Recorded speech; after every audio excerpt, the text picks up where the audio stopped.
आज आइए हम परमेश्वर के साथ हमारा संबंध शीर्षक उपदेश के साथ परमेश्वर के वचन का अध्ययन करें।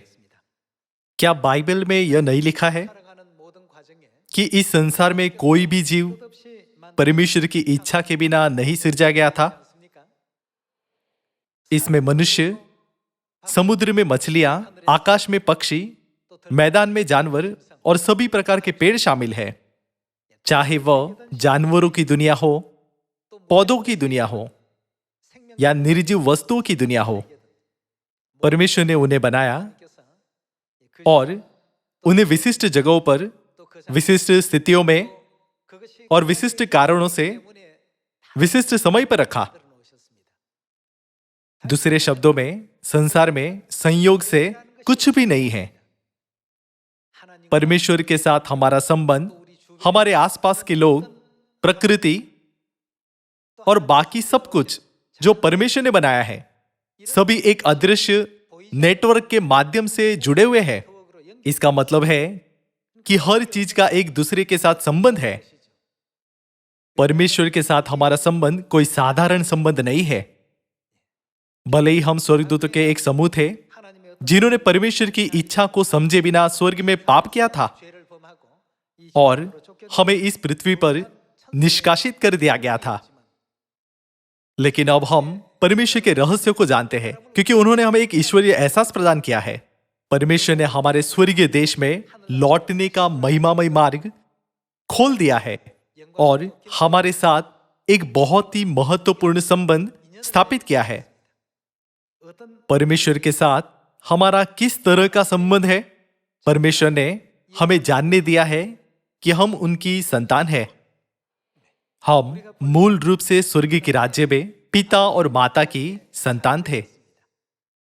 चूंकि परमेश्वर के साथ हमारा इतना घनिष्ठ संबंध है, तो स्वर्ग के सभी आत्मिक प्राणी हमारे बारे में कैसा महसूस करते हैं?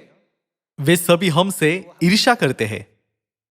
आज मैं परमेश्वर के साथ हमारा संबंध शीर्षक के साथ मैं संक्षेप में चर्चिल और फ्लेमिंग नामक दो लोगों के बीच के संबंधों का परिचय देना चाहता हूं।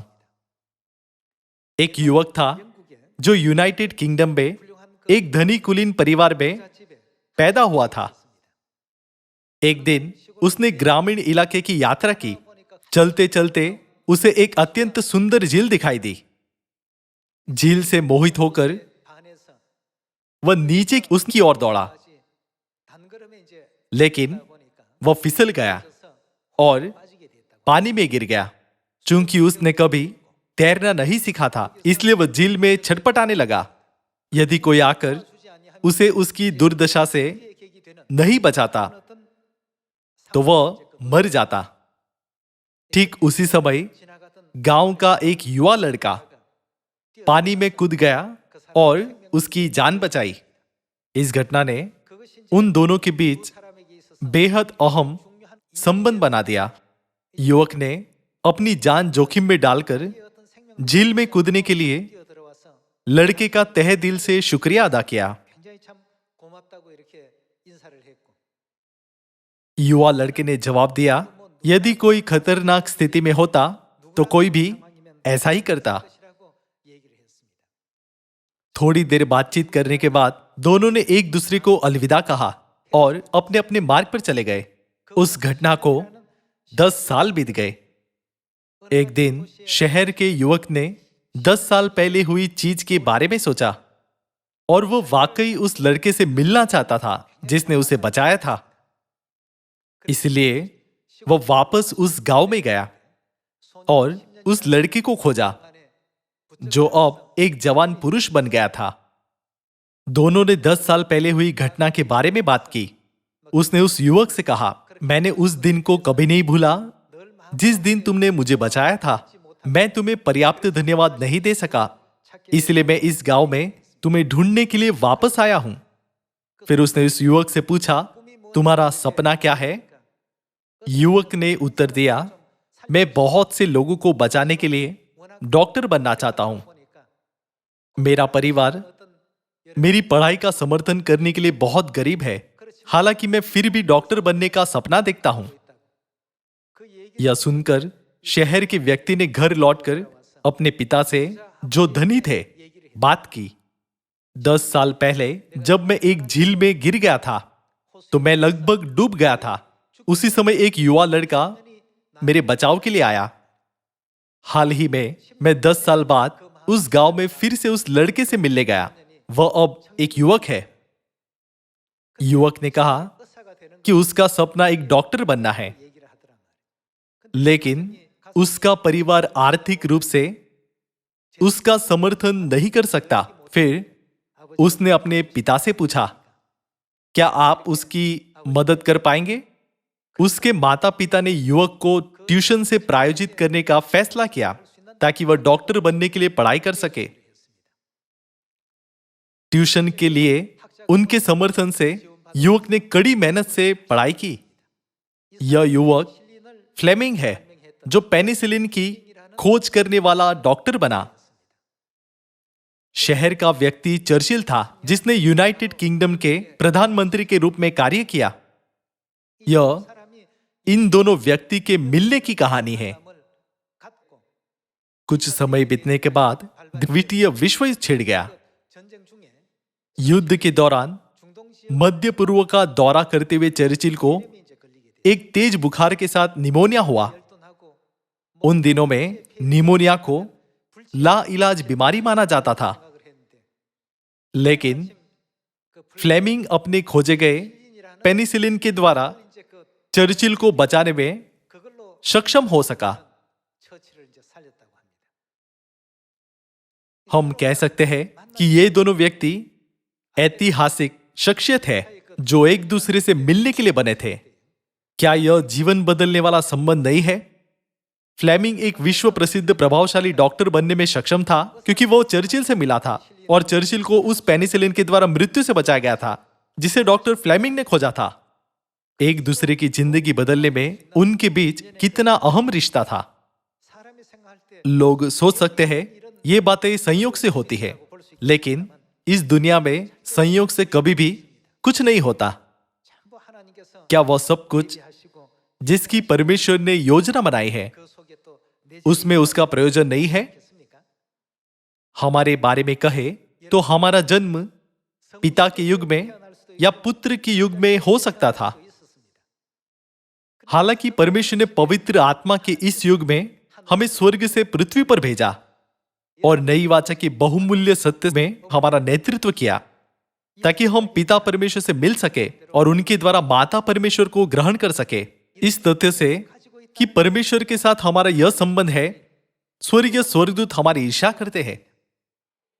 चूंकि बहुत से लोग परमेश्वर के साथ हमारे इस महत्वपूर्ण संबंध को नहीं महसूस करते या समझते हैं, तो वो बाइबल के द्वारा हमें सिखाते हैं कि वह किस प्रकार का जीवन चाहते हैं कि हम जिए। आइए हम यूहन्ना की पुस्तक अध्याय 13 आयत 4 देखें। भोजन पर से उठकर अपने ऊपरी कपड़े उतार दिए और अंगोछा लेकर अपनी कमर बांधी। तब बर्तन में पानी भरकर चेलों के पांव धोने और जिस अंगोछे से उसने कमर बंधी थी उसी से पहुंचने लगा।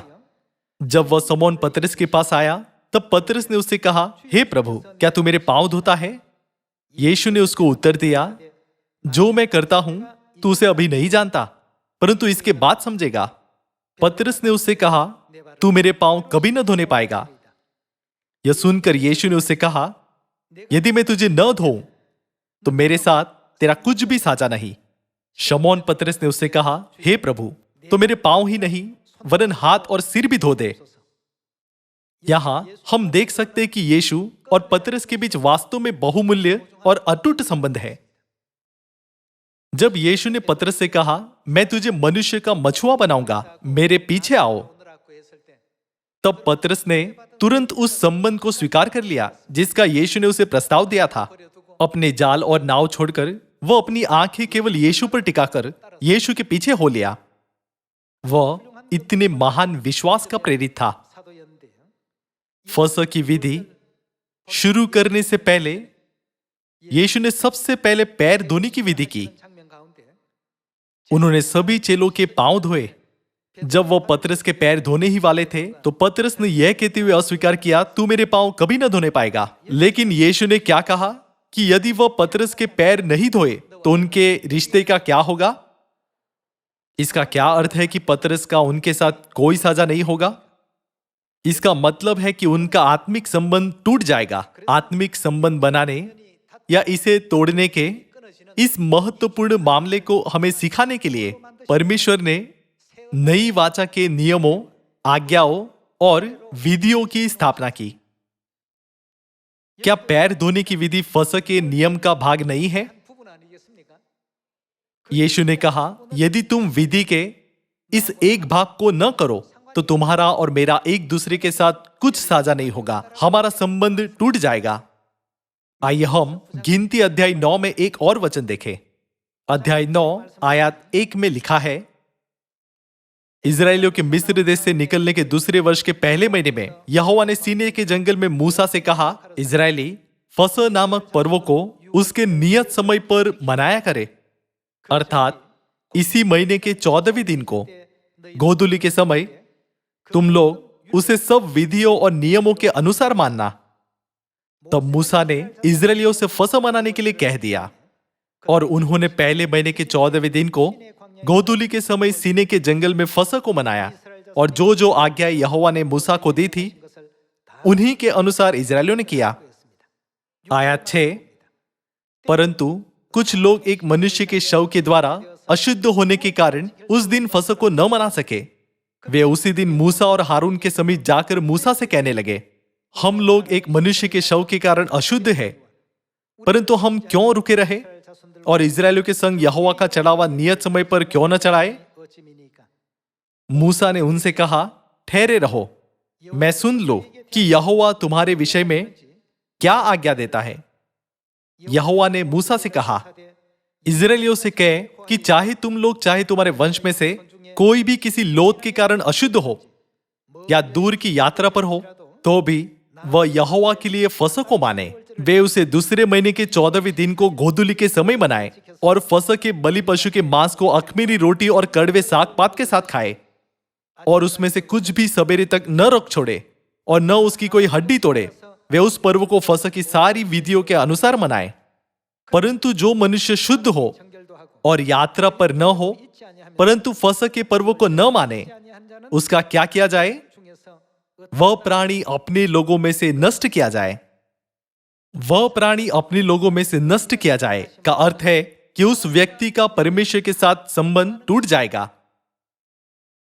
परमेश्वर के साथ हमारा संबंध परमेश्वर की आज्ञाओं, व्यवस्थाओं और वाचा के द्वारा बना है, लेकिन यह भी परमेश्वर की आज्ञाओं, व्यवस्थाओं और वाचा के द्वारा है कि परमेश्वर के साथ हमारा संबंध टूट सकता है।